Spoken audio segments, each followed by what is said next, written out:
Ciao ragazzi, oggi parleremo del Giappone, del paese del sollevante, e ci collegheremo con Tommaso, che è uno dei più grandi esperti di Giappone. Pensate che Tommaso vive a Tokyo da più di 10 anni ed è il maggior organizzatore ed accompagnatore di viaggi low cost di gruppo per il Giappone. Quindi meglio che lui, se anche volete fare un viaggio in Giappone, contattatelo perché lui ve lo organizzerà al meglio. E quindi ci dirà un po' tutto quello che vogliamo sapere su questo affascinante paese, amato e sognato da tanti italiani, ma di cui secondo me si sa poi alla fine poco. Quindi non perdetevi questa intervista e a dopo. Ciao! Ciao Tommaso, come stai? Ciao Riccardo, grazie, tutto bene. È un piacere conoscerti e averti ospite qui a Italian Globetrotter. Grazie per avermi invitato. Allora, senti, prima chiaramente di parlarci un po' del Giappone e della tua esperienza lì, ecco, presentati un po' anche per chi non ti conosce e raccontaci un po' di te, la tua storia, insomma, il tuo retroterra, cosa facevi in Italia e cos'è che ti ha spinto poi a lasciare il nostro paese e andare lì in Giappone. Mi dai ora adesso 45 ore. No, vabbè, Tommaso. Sono nato nel 1980 in provincia di Arezzo, un paese che si chiama Castelfibocchi. Il primo approccio con il Giappone è stato quando avevo 3-4 anni con un amico del mio babbo, aveva un figlio un po' più grande di me che aveva questi giocattoli con cui non giocava più nella casa di campagna e aveva questo Goldrake. Fatto sta che da quel momento mi sono appassionato un sacco ai robot, sempre, di qualsiasi fattura. E come tu saprai, negli anni in cui eravamo piccoli c'è stata una grande invasione, no? Di cartoni animati, chiamiamoli anime. Da ora in poi li chiamerò anime. Sono i cartoni animati giapponesi, chiamiamoli così. Anime si chiama, che è una contrazione di animation. Sono sempre stato appassionato di questa cosa qua e, come dire, avrei voluto fin da quando ero piccolo viaggiare in Giappone, però come tanti si ricorderanno, fino all'arrivo dell'euro, complice anche insomma alcune congiunture economiche, viaggiare in questo paese era estremamente difficile dal punto di vista economico, perché era un viaggio veramente per ricchi, tant'è che il primo preventivo che ho fatto a 18 anni nel 98 era intorno a 13-14 milioni di lire a persona, cioè una roba folle. Ci compravi un utilitario, ecco, solamente il viaggio, poi dopo devi mangiare.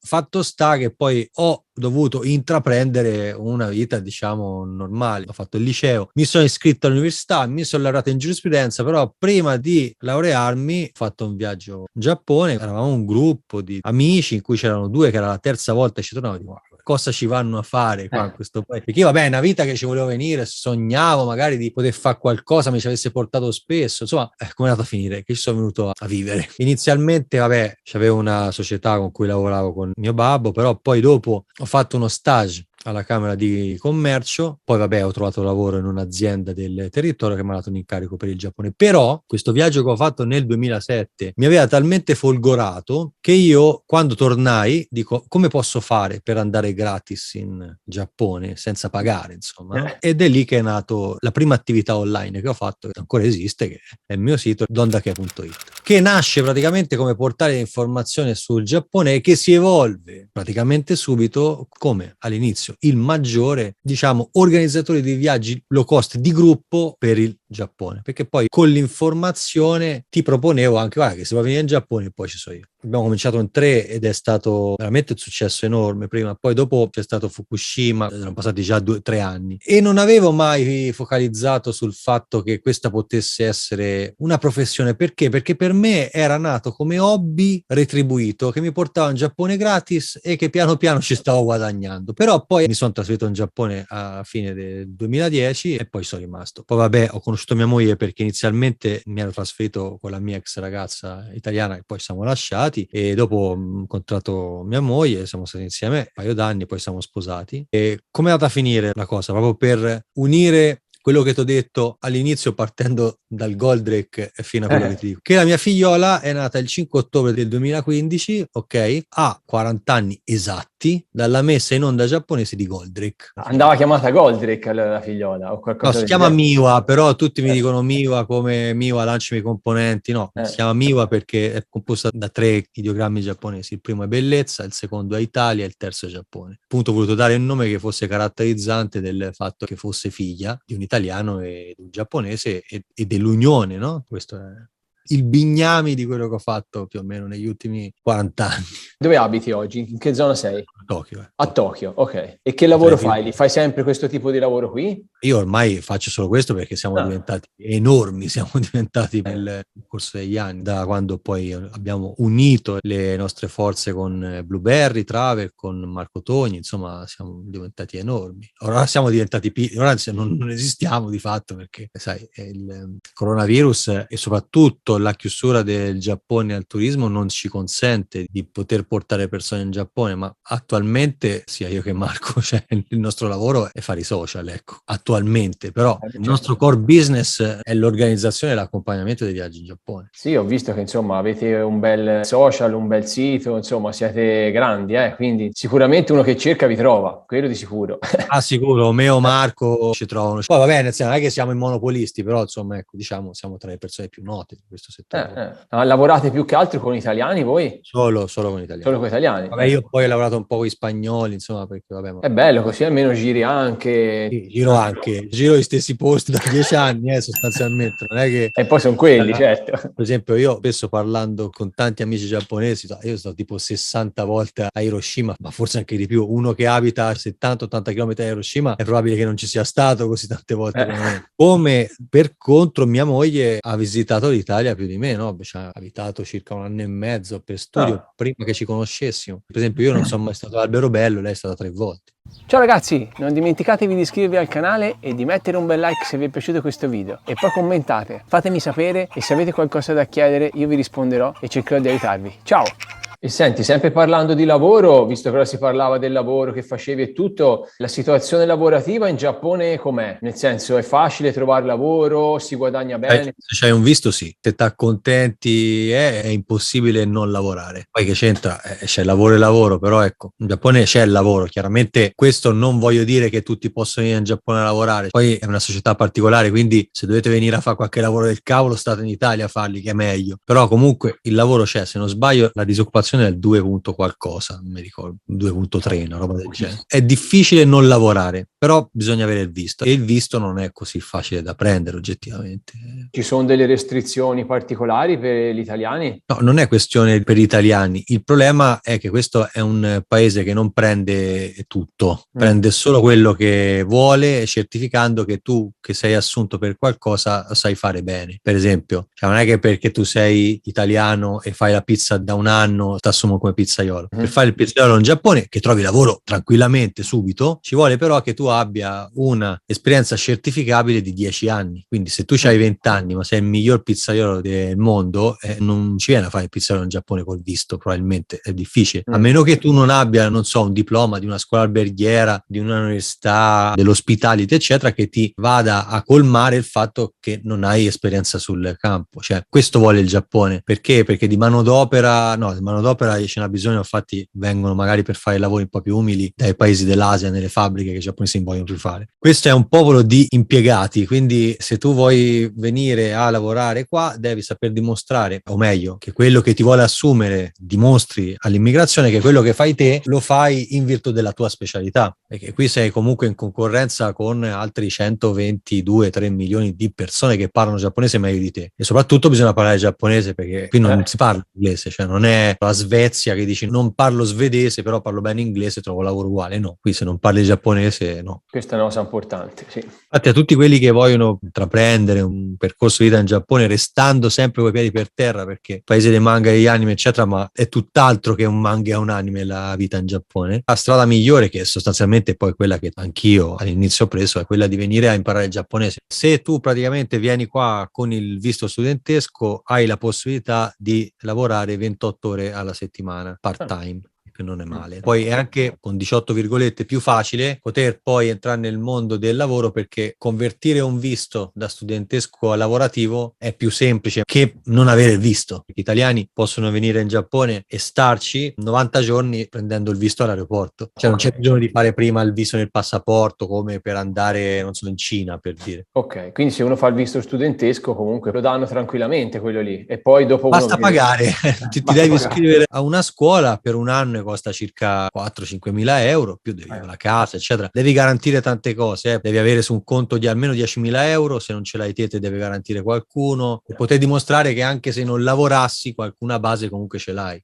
Certo. E poi comunque puoi lavorare, poi imparare la lingua, ecco, e dopo magari uno potrebbe anche rimanerci, insomma, poi bisogna vedere, no? È più facile dopo che hai imparato il giapponese, dopo che hai iniziato a lavorare da qualche parte, magari è più facile rimanere, ma ripeto, questo è più facile, è una cosa molto relativa. E se invece uno volesse aprire un'attività in proprio lì, c'è sempre il discorso visto e tutto? Il visto sì, però per esempio è possibile fare il self-sponsor anche senza un'azienda, però questo qui è veramente rigido come cosa. Conosco qualcuno che l'ha fatto, ma è un po' particolare. Oppure uno può fare anche una società, Kabushiki Kaisha, cioè una società per azioni che si costituisce con uno yen, tra l'altro con niente. Per poterti garantire il visto deve avere un capitale versato di almeno 5 milioni di yen, che sono grosso modo 40.000 euro. Non è neanche esagerato, insomma. Però dipende quello che vuoi fare. Perché però poi c'hai da investire per l'attività. No, che viene a fare il ristorante, quei 40.000 euro se lo apri a Ginza ci paghi 2 mesi d'affitto. Ora magari un paio di mesi no, forse 3 ce li fai, dai. Forse a Ginza, sto parlando di Ginza però. Quindi sono alti sia i costi di mantenimento per farla, però no, hai detto 1 yen per fare una società. Come capitale versato per mettercelo, però i costi ci sono perché questo è un paese di corporativisti, quindi notaio, l'avvocato, tutta questa trafila qua. Qua la burocrazia si snella a volte, però ognuno ha il suo ruolo ben definito in questo paese. E tassazione com'è? No, la tasse no, cioè più alta dell'Italia, è proprio difficile a livello mondiale. No, diciamo che le tasse sono oneste, c'è l'assicurazione sanitaria che va in base al reddito e quella costa, però diciamo nella situazione delle tasse anche uno, vabbè, volendo fare proprio così a occhio, uno che comunque guadagna va a pagare un 30-35% di tassa l'anno, più o meno. Buono, dai. Non è male. Ci può stare, dai. Comprendente dell'assicurazione sanitaria. E di media, per dire lì, per avere un'idea, gli stipendi rispetto a qua come sono rispetto all'Europa? Sono più alti, ma poi dipende da dove lavori. Sostanzialmente le grandi città sono tutte abbastanza care e gli stipendi sono sostanzialmente più alti, mediamente più alti, mettiamola così. Certo. Però non posso dire in euro, cioè ora è un cambio, dopodomani è un altro, è difficile sempre fare con una moneta come lo yen. Ma c'è gente che guadagna tanti soldi, questo è un dato di fatto. Per quanto riguarda costo della vita, eccetera, in generale nella vita di tutti i giorni, che costi hanno gli affitti, se uno compra una casa, bollette, tutte queste cose qui? Anche questo è difficile, cioè Tokyo è una cosa, io pago 1.200 euro più o meno di affitto al mese per 65 metri quadri e la casa la compra quasi nessuna a Tokyo perché devi comprare, non so, 600.000 euro, 70 metri quadri, no. Purtroppo si buttano via i soldi o compri una casa singola, ma allora devi andare a stare a 60 chilometri, nel senso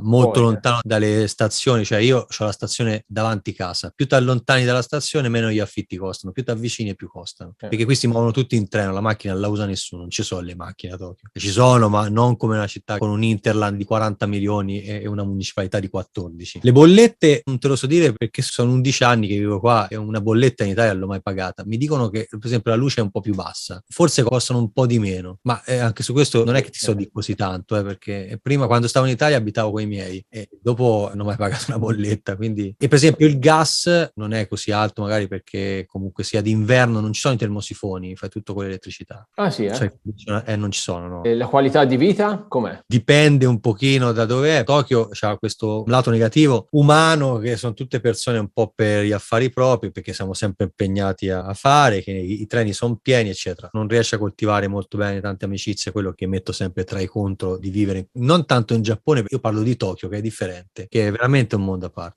Tolto tutte queste cose qua che non è roba da poco e tolto anche il fatto che la società giapponese è un po' particolare, quindi ti amplio il concetto di qualità della vita non solo a proprio il concetto stretto ma anche proprio applicato alla vita delle persone. Comunque sia è una città pulita, è una città con i treni in orario, con sostanzialmente a parte qualche matto che scappa fuori nessun tipo di microcriminalità, di furto, di borseggio in nessun posto, anzi le stazioni sono i luoghi più sicuri, cioè, fuori è sicuro ma le stazioni ancora di più. Se vuoi vuoi entrare dentro la stazione devi pagare il biglietto, cioè qualsiasi stazione sia, che sia un treno, metropolitana, cioè ci sono i tornelli, quindi non puoi entrare dentro la stazione, sia in entrata che in uscita, e devi smarcare. Io vabbè uso il telefono adesso, però ci sono delle carte che servono per spostarsi a Masuica, Pasmo, però la devi toccare sia quando entri che quando esci, perché se non la tocchi si chiude il tornello, quindi insomma si vive bene. Invece come clima? Com'è il clima lì? Ma è come il centro Italia più o meno. Poi dipende, parlo di Tokyo. Poi c'è l'Hokkaido che comunque sia come il nord Italia, c'è freddo, neve, eccetera. Il sud che è abbastanza temperato, noi diciamo nord e sud. In realtà i giapponesi, vabbè, è vero che è sud, però dicono est e ovest. Perché? Perché il Giappone gira. Quindi praticamente il Kanto, che è la zona dove so io, dove è Tokyo, è la parte orientale, la parte est. Il Kansai è la zona occidentale dove c'è Kyoto e Osaka. E lì diciamo non è che è molto diverso, però per esempio Kyoto è molto caldo, c'è un caldo spaventoso l'estate, a parte che è caldo da tutte le parti durante l'estate, poi c'è un freddo umido, però ecco sostanzialmente è un clima abbastanza temperato. A parte il nord che per esempio da ora in poi comincia a essere molto freddo, c'è la neve alta. Quindi simile a qua, solo un po' più umido. È come l'Italia, solo umido durante l'estate e anche un pelo umido in certe zone anche durante l'inverno. Sole ce n'è? Sì, questo periodo è stato un tempo bellissimo. Tra l'altro, questo è il periodo dell'arrossamento degli aceri, è una roba spaventosa, bellissimo. Questo è il periodo migliore per me per venire in Giappone. Tanti dicono la fioritura, Sì, la fioritura è bello, anzi, è veramente molto bello. Personalmente, per me non c'è storia tra la fioritura dei ciliegi di fine marzo-aprile e questo periodo qua. Da metà a fine novembre. Ottobre, che molto spesso, soprattutto nella prima quindicina, vede il passaggio di un po' di tifoni a volte. Finito quel periodo lì, diventa un pochino freddo, allora gli aceri si arrossiscono e diventa eccezionale, ma proprio bello, una roba proprio. E senti, come dicevi ora, tifoni e terremoti lì com'è? Per noi che non siamo abituati a queste cose qui. Terremoto cioè, è il paese più sismico del mondo, quindi il terremoto è un tuo compagno di vita, ci devi convivi col terremoto. Ora non so quant'è che non lo sento, ma sarà forse 5-6 giorni, credo, non lo so. Tutto antisismico, però il grande terremoto che è in ritardo, diciamo, se uno dovesse guardare le statistiche dei grandi terremoti nell'area di Tokyo. Quindi ogni giorno è buono teoricamente. Da chi ci abita come te da tanti anni, ormai viene vissuta come una normalità. È una normalità, però nel concetto di normalità giapponese che è espressa con una parola a riguardo del terremoto, di queste cose qua, che è shoganai, non c'è niente da fare. Quindi non è che puoi fare qualcosa, non hai soluzioni contingenti, è shoganai, quindi c'è e ci convivi, stop. Non è che puoi fare chissà che. No, il paese purtroppo lì, tifoni e terremoti è esposto, no? Quindi... Vabbè, sai, tifone meno alla fine, ci sono a giugno e ottobre, passano, però sai, alla fine sono anche molto forti, ma il terremoto ha fatto tanti danni in Giappone, in questi secoli. Tsunami conseguenti a grandi terremoti. Sì, quello di Fukushima lì è stato clamoroso. Uno dei più grandi, no? Penso sia stato. Ma uno degli eventi sismici più forti mai rilevati nella storia dell'uomo è stato. Ha spostato l'asse terrestre di qualche centimetro, una roba del genere. E ha spostato il Giappone di 5 metri, mi pare di aver letto da qualche tempo fa. È un paese intero spostato di 5 metri. Puoi cercare di prevenire i danni del terremoto con una cognizione scrupolosa di costruzione, riesci forse a salvare più vite di quante non potresti fare senza queste accortezze. Certo, l'unica cosa che uno può fare è quella. Ho imparato una parola anch'io, dai, shoganai, non c'è niente da fare. Sono 3 parole, sono shoganai. Sono 3 parole? Pensavo fosse una sola.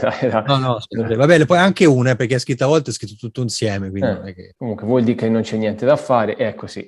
Senti, volevo chiedere una cosa che penso sia scontata, ma il Giappone è un paese che è molto attento all'ambiente, è un paese green? Sì, questo sì, c'è un problema con la plastica. Noi differenziamo tutto. Ci ho fatto anche un video la settimana scorsa. Ogni palazzo, come quello in cui abito io, c'ha, non so, quello per l'umido, quello per la plastica, poi c'è il contenitore per i Tetra Pak, quello per le bottiglie in PET, per le lattine, per l'alluminio, tutte queste cose qua. È tutto diviso. L'ho poi buttato tutto diviso? Sì, ogni palazzo c'ha il suo posto. Poi c'è anche la zona dove devi buttare, che non so, il divano. Se ti trovano, per esempio, che butti un divano che non ci sono le targhette sopra, se scoprono che l'hai messo te, fa la multa. Quindi tu praticamente devi comprare questi, si chiamano combini aperti 24 su 24, compri delle targhette in cui c'è un numero identificativo, quello che andrai poi a buttare, sia del comune dove vivi, chiami il comune e gli dici: ho comprato queste targhette, e so, i numeri sono questi qua, ce l'attacco, quando potete venire? Loro ti dicono il 17 potete venire. Allora io dal 16 notte ce lo trovate lì, e loro sanno quando vedono quella targhetta che vengono lì a prendere una roba mia, e poi qui piano le telecamere.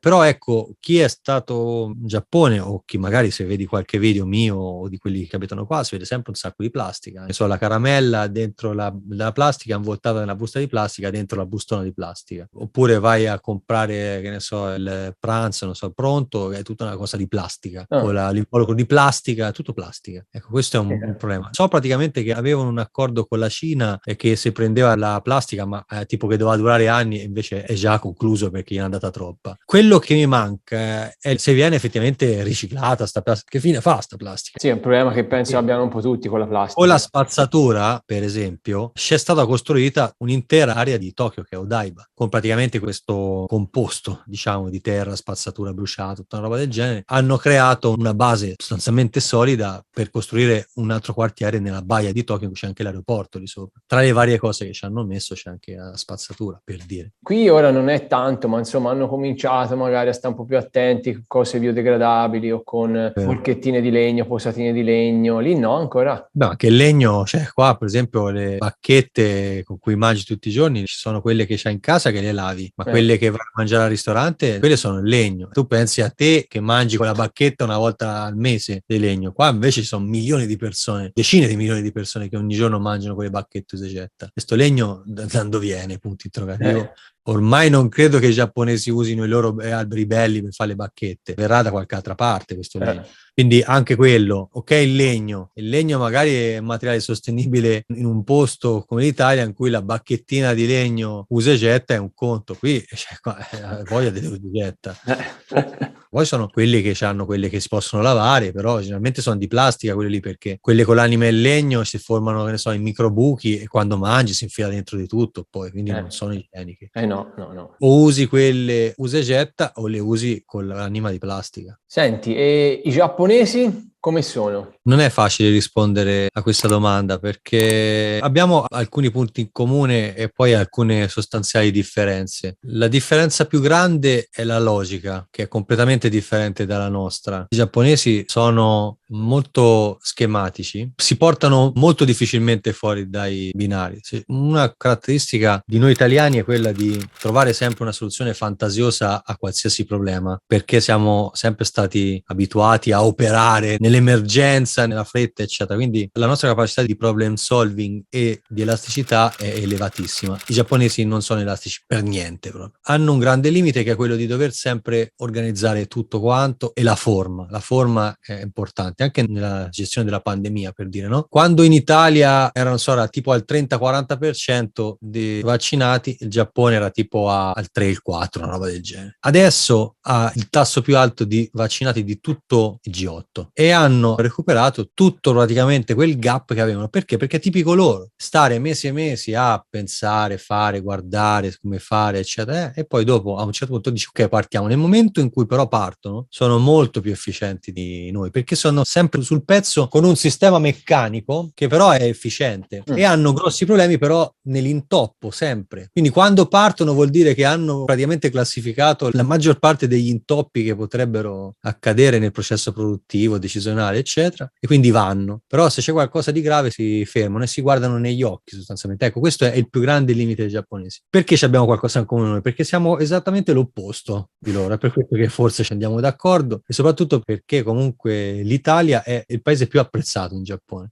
per tutta una serie di situazioni gastronomiche, culturali, di fashion, insomma di vestiti, così. Però ecco, questo è un paese costruito per i giapponesi, in cui uno straniero deve, per poterci vivere, adattarsi.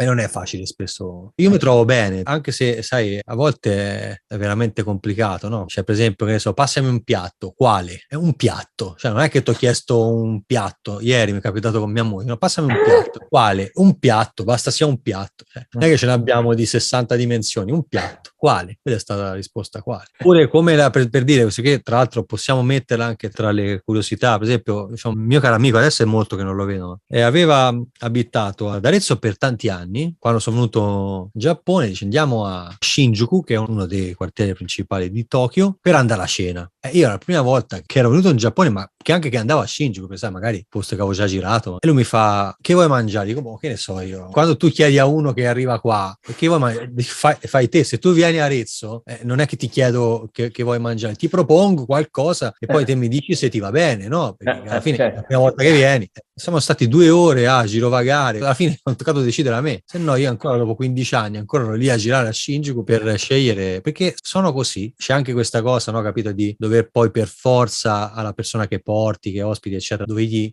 come dire anche far vivere un'esperienza, è una cosa che non puoi sbagliare, no? Quindi un'altra cosa dei giapponesi è quello di sostanzialmente di voler sempre essere infallibili da questo punto di vista, no? C'è anche quest'altro episodio che mi ha raccontato un amico del mio babbo, un industriale molto grosso, insomma, che veniva spesso in Giappone e avevano organizzato tutta una cerimonia, c'era anche dei politici famosi italiani a cui davano delle onorificenze qua in Giappone, e a un certo punto uno di questi che doveva venire aveva fatto 10 minuti di ritardo, no? Allora questo giapponese, che era quello che doveva governare tutta questa cerimonia, perché poi loro quando c'hanno il programma c'è scritto, che ne so, 11:03 inizio, capito? È tutto così, si gira verso questo e gli dice, capirai, 10 minuti di ritardo, la mia carriera è finita, gli dice proprio uno queste le parole, no? Allora dice no, non ti preoccupare, in qualche modo si fa, sai, poi lui è italiano ovviamente, in qualche modo è. E arrivarono precisi. Allora questo qua dice, dopo 20 anni, ancora per Natale lo chiama, gli manda il regalo, sono passati 20 anni, non l'ha praticamente più rivisto, ma questo qua ancora ogni anno gli fa il regalo, ricordandoci che gli ha salvato la vita sostanzialmente. Quindi, insomma, anche a livello di differenze culturali, insomma, ce ne sono parecchie, ecco. Ti viene in mente qualche altra, magari, stranezza, che per noi sono cose, diciamo, molto, molto strane? Allora, guarda, cioè, per esempio, quando sono stato a Kyoto sono uscito con una mia amica e lei praticamente per lavoro gira molto tutto il Giappone. Allora, praticamente mi diceva, e questa è una cosa che non sapevo, che le persone di Kyoto hanno tutto il loro comportamento, c'è in tutto il Giappone questo qua, però quelli di Kyoto ancora di più. E c'è questa cosa praticamente che mi diceva, se ti invitano a casa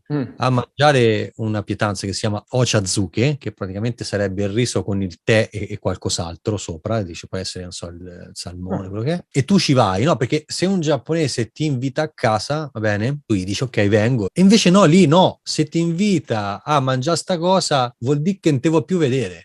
Senti te. Altra cosa, sempre di questa situazione qua di Kyoto, è che se tu fa conto vicinato, no? Arriva la vicina che ti fa bravissima tua figlia a suonare il pianoforte, che vuol dire che l'ha sentita, quindi non ti vuol dire che è brava, ti vuol dire che gli stai rompendo le scatole.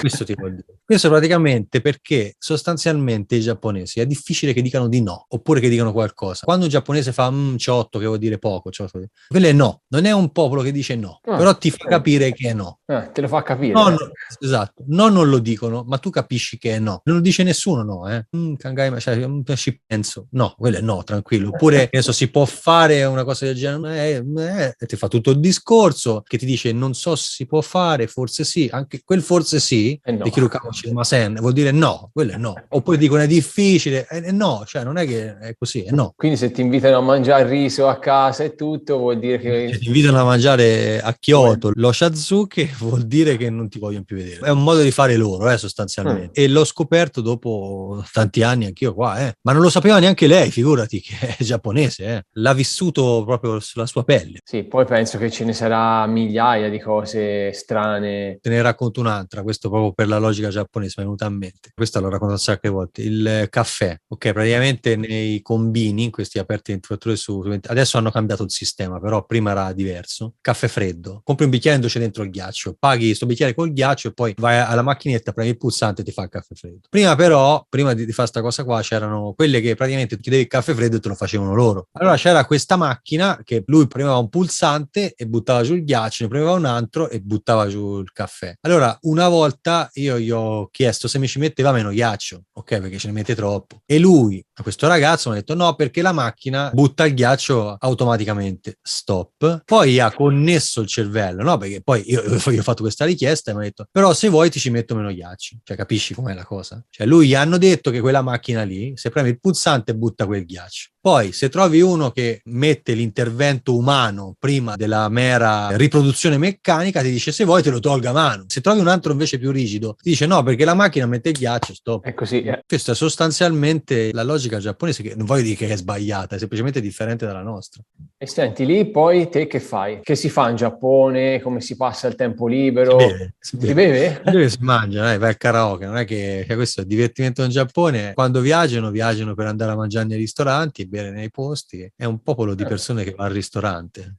Senti. Tokyo è la città con più stelle Michelin al mondo da tipo 15 anni. Si mangia benissimo a Tokyo, si mangia la pizza più buona che da dove vengo io. Sì, davvero? Costa, per amor di Dio, roba che viene dall'Italia. Costa 20 euro una pizza buona, però è buona, cavolo. Appunto, ti volevo chiedere anche che si mangiava lì. Se te col cibo ti trovi bene, sì. È impossibile non trovarsi bene con il cibo in Giappone, cioè è impossibile. C'è talmente tanta scelta di cibo perché è un popolo di persone che sono fissate con il cibo, ma più che altro, essendo fissate, c'è tutto. Se vuoi mangiare libanese, pakistano, italiano, indiano, francese, thailandese, vietnamita, coreano, cinese, c'è tutto. Tedesco, russo, ungherese, c'è il ristorante bulgaro, tutto quello che vuoi mangiare c'è. L'unica cosa che è un po' così è il fatto che la frutta e verdura non è che siano così economiche, questo sì. Frutta e verdura fresca si trova, anche se è costosa. Sì, assolutamente, solo che costa, cioè una mela che costa poco costa €1, insomma, ecco. Tanto.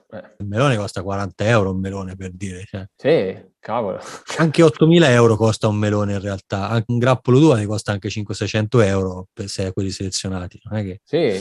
Ho fatto un sacco di video su questa roba qua. Diciamolo, visto che vuole andarli a vedere, ora poi lascerò poi in descrizione i tuoi contatti, se uno li vuole vedere. Rimangono tutti sempre, vabbè, ma ci sono delle motivazioni. Non è che tutta la frutta costa in quel modo, mediamente la frutta costa di più, questo è un dato di fatto, però quella lì è frutta per regalone, selezionata, perfetta, sembra finta da quanto è perfetta. Ma è tutta roba locale fatta in Giappone? Solo produzione locale, sì, esatto. Okay. Mango €80, per dire, no? Il mango in Giappone c'è? E il mango nella prefettura di Miyazaki, il mango A sud?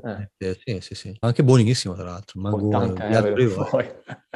Tanta roba. Ma però è buono, Vai a vedere. Insomma, praticamente non si fanno mancare nulla, via. No, per il cibo credo che non ci sia paese al mondo più evoluto del Giappone. Guarda, veramente ci posso quasi mettere la mano sul fuoco. Non avendo girato tutto il mondo, però ti dico che dal punto di vista della considerazione di com'è il cibo nella scala delle priorità delle persone, sicuramente è il paese con più opportunità di mangiare al mondo. E chi c'è stato in Giappone, insomma, lo sa. Io quando sono stato anche in altri posti pensavo mangiarsene e basta, ma qui è veramente l'economia del cibo ovunque. Senti, ti volevo chiedere, come si socializza lì in Giappone? Cioè, com'è il rapporto uomo-donna rispetto a qua? È vero che si chiede gruppo sanguigno, lì ho letto diverse cose. Sì, questa cosa del gruppo sanguigno, sì, loro ci credono, come per l'oroscopo, no? Nel senso, come per l'oroscopo dicono. Sì. Magari può essere vero alcune cose che sono credenze, allora uno ci fa caso, perché il cancro come me sta bene con lo scorpione, infatti non è uno scorpione, ma potrebbe essere solo un caso, capito? Cioè non è che io la mattina mi sveglio e guardo Paolo Fox, perché se quel giorno muoio, cioè non è che mi dice oggi muori, dice dai domani sarà meglio, e capisci qual è il punto dell'oroscopo. Sì.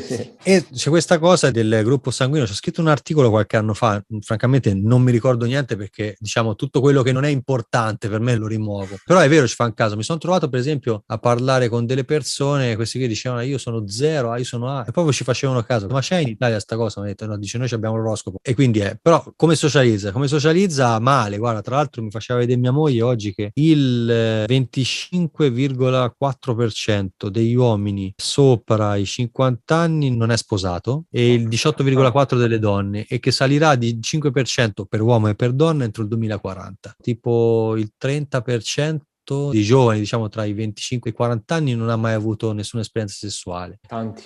Sono tanti, sì. Non è un paese. C'è un po' di difficoltà nell'approcciare. No, ma non è difficoltà, è perché sono talmente presi da tutto quanto che, come dire, l'aspetto umano passa poi in secondo piano. Cioè non vivono l'amicizia come si vive in Italia, questo è un dato di fatto. Un italiano per parlare con qualcuno e aprirsi ad un livello di confidenza normale, neanche una roba estremamente confidente, ma non ci mette niente, magari mezz'ora. Il giapponese 20 anni ci mette per arrivare a dirti le sue cose. Sono due modi di comportarsi, di approcciarsi approcciarsi alla vita e alle relazioni completamente differenti tra noi e loro. Ripeto, è quello che ci attrae e è quello che ci differenzia sostanzialmente. Sempre per quanto riguarda uomo, donna, qual è il ruolo, diciamo, dell'uomo e della donna nella famiglia? È più una società di tipo matriarcale, No, patriarcale? assolutamente, credo sia uno dei paesi più, come dire, governati dagli uomini di tutto il mondo occidentale. Sì, è patriarcale, Mentale, quindi molto... industrializzato. Ah, beh, assolutamente. Sì. Cioè, Giappone, sì, sì. Ora meno, però diciamo la generazione prima, la donna smette di lavorare, sta a casa con i bambini, ma tutti, No, il Giappone è un paese fortemente maschilista, ma tuttora nei ruoli di comando, anche in aziende grandi, è difficile trovare qualche donna. In politica ci sono ultimamente, pensano sempre di tenerle lì per arruffianarsi i voti delle donne, in realtà poi si trovano sempre delle persone che sanno combattere contro degli uomini sostanzialmente che però fanno tanto, ma poi alla fine, cioè le donne giapponesi sono molto forti, più di quanto gli uomini pensi, no? Perché pensano che sono lì, capito? Io fai tanto lavoro, posso tradire, posso fare quello che voglio, tanto poi so che è a casa, perché sostanzialmente è così, tuttora per alcuni versi. Però ecco, fortunatamente cambia, perché è oggettivo che è anacronistico parlare di cose nel 2021 che appartengono a una società di 100 anni fa. Quindi non c'è tanta parità di sesso, sia nella società che nel lavoro. Nel lavoro no, un po' cominciano, ma dipende dalle aziende, cioè se vedi tutti i grandi gruppi, io tutte le volte che vedo parlare qualcuno è sempre un uomo, una donna mai vista parlare a livelli alti. Qua non è che c'è una nell'iniziativa privata che possa essere paragonata a donne che sono state e che sono tuttora in posizione di alto livello. L'amministratore delegato di YouTube è una donna, per dire. Cioè è impensabile che una roba così grossa in Giappone sia governata da una donna, a meno che la società non sia la tua. Che lì poi a livello politico, che c'è? C'è l'imperatore, ma conta qualcosa o no? No, niente, l'imperatore non conta più niente dalla fine della seconda guerra mondiale. Non è neanche un capo di stato, non ha nessun potere. Una figura così, È una figura rappresentativa folcloristica. dell'unione folcloristica, ora è troppo, però un po', come dire, però è il simbolo dell'unione del paese. Ecco, è una cosa che c'è sempre stata e non finirà mai, anche perché è la monarchia più vecchia e antica del mondo. Che poi c'è una cosa che ho letto io, che per noi qua è strano, allora non so se è vero o no, però c'erano proprio persone italiane che erano disperati perché dicevano che praticamente in Giappone non c'è l'affido condiviso in caso di figli, no? Ah sì, sì, lo conosco. Insomma, se non ti volevano più far vedere i figlioli praticamente che sparivano, te non ci puoi fare più nulla. Sì, sì, è vero, c'ho un amico che si chiama come me, Tommaso Perina, e lui insieme a Fichot, che è un francese, ora il nome non me lo ricordo, e sono anni che vedono i figli. È vero, questo è vero. Purtroppo questo è un vuoto normativo spaventoso. Nel mondo di oggi fa pena, ma fa quasi tenerezza dal punto di vista della pena, che un paese come il Giappone non preveda una roba del genere. Sì. Ma la roba proprio, cioè, come è fuori di testa? Come fuori di testa il fatto, sempre a livello legislativo, che il fermo di polizia sia 23 giorni, cioè una roba folle proprio, cioè una roba da Stasi, da Gestapo quasi, una roba del genere. Però è così, ma nessuno dice niente, capito? Non è che protestano, eccetera. Per l'affido, anche stessi giapponesi, io conosco le persone che non vedono i figli da anni, ma sono sicuramente più gli stranieri che pongono, perché un conto è il rapporto tra i genitori, che purtroppo, per tante questioni che possono essere personali, sbagli, eccetera, può anche finire, ma il rapporto con i figli non è che può finire. E invece per loro è probabilmente anche lì è uno scioganaio, ormai è andata così e quindi tagliamo i ponti con tutto e giriamo la pagina, capito? Quindi nella loro logica, sì, ok, anche se non c'è, non è che sia così importante, anche se ci sono dei politici giapponesi, Taro Yamamoto mi pare che si chiami, che ha preso a cuore questa situazione qua, anche il figlio di Koizumi, mi sa forse, che è un ex primo ministro, probabilmente prossimo primo ministro, perché la politica in Giappone è ereditaria di fatto. Non è oggettivamente ereditaria, ma sono sempre le solite famiglie da decenni che governano il paese, che si tramandano il seggio in Parlamento. Pensa che l'Italia sia, ma il Giappone è avanti. Peggio di noi, appunto.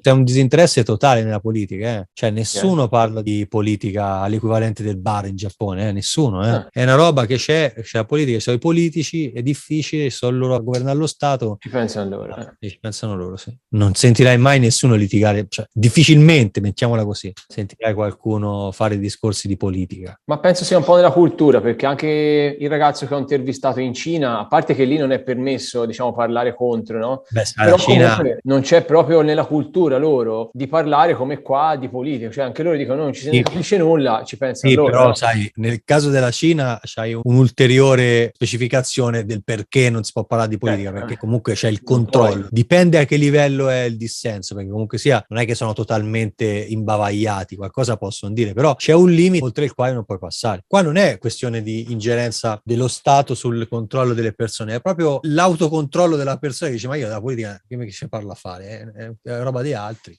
Che da una parte eviti tante discussioni come qui, nei bar, circolini, di continuo. Però voglio dire, sei tu che poi dopo hai il compito di dare il tuo contributo e il tuo voto per poter mandare avanti uno Stato, no? È la base della democrazia. Qui non è democrazia, sostanzialmente è un'oligarchia. Sono poche persone che vanno a votare e poche persone che governano, più o meno. Non è un'oligarchia, ma è un'oligarchia di fatto tra un po'. E senti, come paese, il Giappone è un paese sicuro a livello di sicurezza? Sì, a parte i matti che dicevo prima, ultimamente c'è stato un caso per Halloween. Quello era vestito da Joker, ha coltellato le persone e ha dato fuoco poi a un vagone della metro, così. Ogni tanto è scappato, sti rincoglioniti, ogni tanto esce fuori uno di questi. Tolto questo è un paese sicuro. Quindi, come dicevi prima, no? Delinquenza quasi niente. La microcriminalità no, furti in casa, roba del genere, se Dio vuole, sembrerebbe per ora perlomeno. Sarà un po' anche comunque nella cultura, penso, dei paesi asiatici. Poi lì stanno bene, no? Sì, questo sì è vero. E invece per quanto riguarda la sanità? Secondo me la sanità, la tanto vituperata sanità italiana è migliore di quella giapponese dal punto di vista della qualità dei medici in generale, delle strutture magari no. E qui la paghi, E quelli che poi ora, perché se io dico sta cosa poi qualcuno scrive, ma no,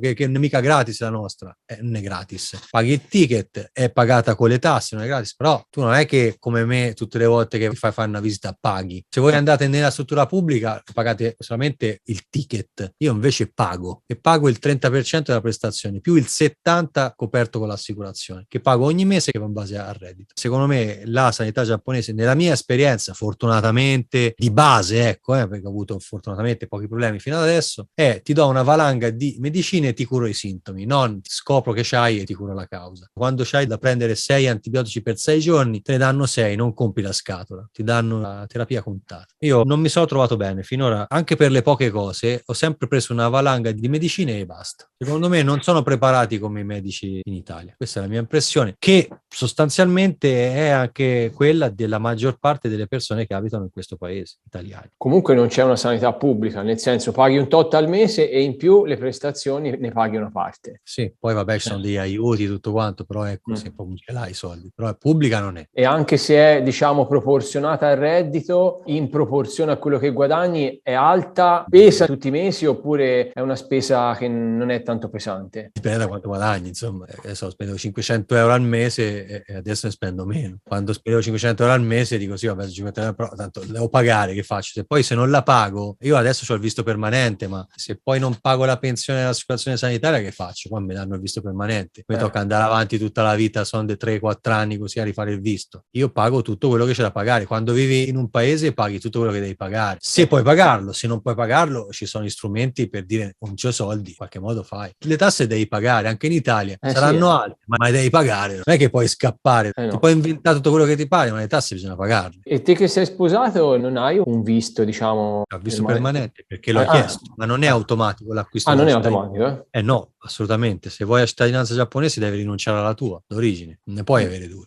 Passati anni ho chiesto il visto permanente e me l'hanno dato. Poi insomma te è diversi anni che ci sei, quindi... Sì, ma no, non vuol dire quello lì, credimi. Ma hanno detto di uno che abita in Giappone da 25 anni che non ce l'hanno, gliel'hanno dato, pensa te. E la situazione di Covid, com'è attualmente, come è stata gestita? Green Pass, com'è? No, però siamo tutti vaccinati da un po'. Non può venire nessuno in Giappone. Sono 2 anni che non può venire nessuno. È sempre stato chiuso e non ha mai aperto? Al turismo mai aperto. Al turismo straniero non è stato mai aperto. Da marzo del 2020 a ora il turismo non è stato mai aperto. C'è stata una finestra in cui hanno fatto venire gli atleti delle Olimpiadi, le persone connesse alle Olimpiadi. Dal 9 di novembre al 30, poi è arrivata Omicron, hanno riaperto agli studenti per 3 settimane e ai viaggi di lavoro e poi è stato chiuso uguale. Come è stata gestita? Male. All'inizio male perché secondo me non sapevano quello che fare, stessa cosa con i vaccini, però adesso invece sono 5 casi al giorno a Tokyo, una roba del genere. Quindi. Ma lì le mascherine le portate ancora o no? Sì, certo, le mascherine insomma, ormai non vanno più via, Cioè, già che le mettevano prima. Già le mettevano anche prima. Dopo questa cosa ho come l'impressione che non ce ne libereremo più delle mascherine. Anche io le mettevo prima, durante l'inverno, quando stavo un pochino peggio, ma non mica c'è mai stato un obbligo di mettere la mascherina, nessuno ha mai detto obbligavo a mettere la mascherina. Vedi qual è la differenza? Qua non c'è nessuno che protesta per la strada con queste cose qua e nessuno gli ha mai ordinato di mettere la mascherina. Sembra che non ci sia più niente, semplicemente la mascherina ce l'hanno tutti e semplicemente c'è disinfezione ogni volta. Oggi per esempio sono stato alla recita della mia figliola, mi hanno chiesto che temperatura c'aveva la tua figliola stamattina quando si è svegliata, 36,3, che temperatura c'hai te, e mi ha misurato cosa? Poi mi ha misurato la fronte, mi ha fatto disinfettare le mani, mi ha fatto entrare dentro l'asilo. Ecco perché forse il Giappone c'ha così pochi casi. È quello che manca qui. Il discorso mascherine, igienizzare le mani. Io me le igienizzo tutti i giorni per lavoro e tutto, ma c'è gente che non sa neanche che è il gel per le mani o Questa cosa igienizzare la roba. dell'igienizzazione in Giappone c'è sempre stata, eh. Adesso è ovunque. Appena entri dentro un bar, dentro un negozio e dicono alcol shodoku negashimasu, vuol dire disinfettati con l'alcol, per favore. Cioè, lo dicono tutti appena entri. Appena entri la prima cosa che fanno è quello lì e la temperatura, tutti, da tutte le parti. Non so se in Italia è uguale, non voglio dire che da voi non lo fate, mi baso su quello che vedo ogni giorno. Sì, sì, sì. Ormai questa situazione, anche in un paese come questo che già aveva delle regole, ha portato delle ulteriori regole che non credo che perderemo più. Cioè io adesso cammino per la strada, veramente credimi, io ho fatto un conto con un amico, eravamo a Ueno qualche tempo fa, passava una valanga di persone, in un minuto non è passato nessuno senza mascherina. 60 secondi in un posto affollatissimo di sabato pomeriggio e nessuno era senza mascherina. Allora, poi ti volevo chiedere, un po' riassumendo, i pro e i contro del Giappone. Partiamo dai pro: sicurezza sociale, pulizia, efficienza, qualità della vita. Tokyo è bella, c'è un sacco di possibilità culturali, di divertimento, di cibo, di tutto quanto, eccetera. I pro sono tanti, dico sempre un po' le stesse cose, ma sostanzialmente si vive bene. Contro sono i rapporti sociali, soprattutto a Tokyo, che sono quasi prossimi allo zero. Difficile coltivare delle amicizie. Cioè, io tutti i giorni mi sveglio e dico, vabbè, oggi ce la fa un po' meno, e poi alla fine c'ho sempre da fare una valanga di cose e lavoro qui per conto mio, figurati chi deve uscire, entrare, chi va in un'altra città. Questo è il problema, è frenetica la vita. Ci ho fatto un video su il più grande contro del vivere in Giappone, che è questo: per noi italiani, io sono un piccolo paese, tutti i giorni uscivo a piare il caffè la sera, cioè, ma no, capito? Vabbè, questo qui è anche, come dire, un aspetto, consentimi il termine, provinciale di vivere l'amicizia. Questo tipo di situazione così, ti chiamo a prendere il caffè 2 ore prima, no, 20 giorni prima me lo dici e ci vediamo. Questo è il più grande contro, il rapporto sociale con le persone. Ma anche fuori dalla città è così o i rapporti sono un po' meglio? Fondamentalmente sì, siccome la vita è sicuramente più rilassata, i rapporti sono sicuramente diversi dalla grande città. Magari in una città grande di sicuro i rapporti anche in Italia un po' peggio saranno. No, c'è sicuramente, cioè, non è che a Milano vivono come vivevo io a Castiglionfibocchi, sicuramente. Ma te lì sei felice o torneresti in Italia? No,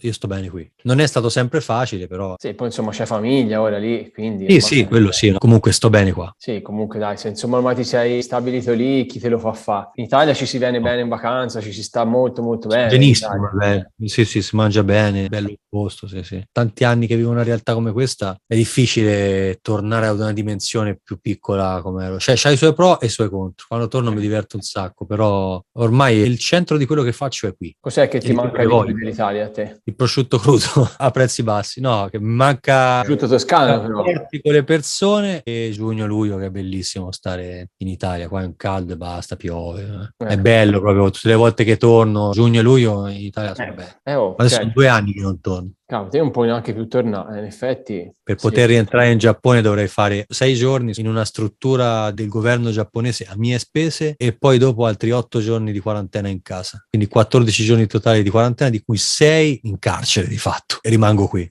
Speriamo dai che al più presto ritorni tutta la normalità, anche te per il lavoro, insomma. Vabbè, tanto in qualche modo sono andato avanti finora, quindi quello lì, vabbè, è più che altro per chi vuole viaggiare in Giappone, non solo dal punto di vista mio del lavoro, ma anche persone che vogliono venire a fare un viaggio, oppure io che voglio andare a viaggiare. Cioè, io sono 2 anni che non viaggio perché so che se esco è difficile per me rientrare. Non ho paura di venire in Italia, ho paura di non rientrare in Giappone. Appunto, è quello. Per esempio, i cittadini sudafricani, da dove viene Omicron, no? Anche in possesso di visto permanente, non li fanno rientrare in Giappone, pensa te, anche se sono residenti con visto permanente. Cioè, ti rendi conto che roba? Cioè, questa è una roba unfair, come direbbero in inglese, totalmente ingiusta, quasi discriminante e da stato di polizia quasi tra un po'. Sì, davvero, perché insomma, neanche rientrare nel tuo paese. È tuo, è il paese dove vivi, però dove vivi paghi le tasse, c'è il visto permanente. Un conto è venire che c'è il visto da 1 anno, così, che non è giusto uguale, però potrei anche capire la razza del provvedimento, ma vietare, a fare conto che ne so, metti cittadino sudafricano, uomo con moglie giapponese, va bene? Si trovano in Sudafrica, hanno 3 figli, devono tornare in Giappone, il babbo non lo fa rientrare, mamma e figli giapponesi sì. Cioè, capisci che è misura senza senso, no? Completamente senza senso.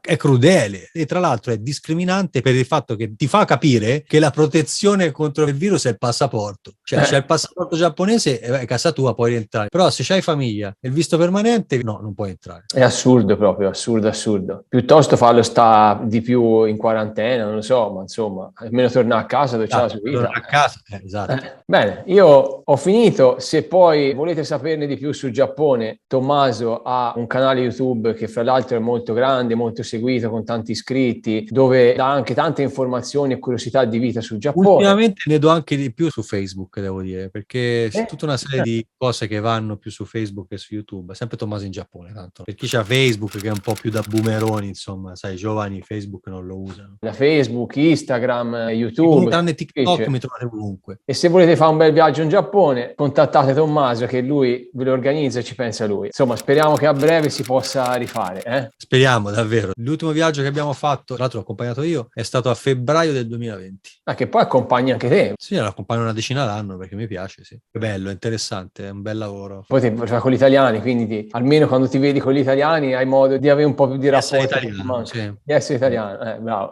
Poi vi ricordo di iscrivervi al canale se ancora non l'avete fatto, per non perdervi i prossimi video con i nostri Italian Globetrotter un po' in giro per il mondo, di mettere un bel like se vi è piaciuto questo video e poi insomma se avete qualcosa da chiedere chiedete pure che io vi rispondo. Bene Tommaso, ciao. Mi ha fatto tanto piacere conoscerti, ti mando un abbraccione dalla Toscana. Grazie mille, grazie Riccardo, alla prossima, speriamo di vederci in Toscana. Speriamo, dai. Ciao. Saluto al nostro Italian Globetrotter dal Giappone. Ciao Tommaso.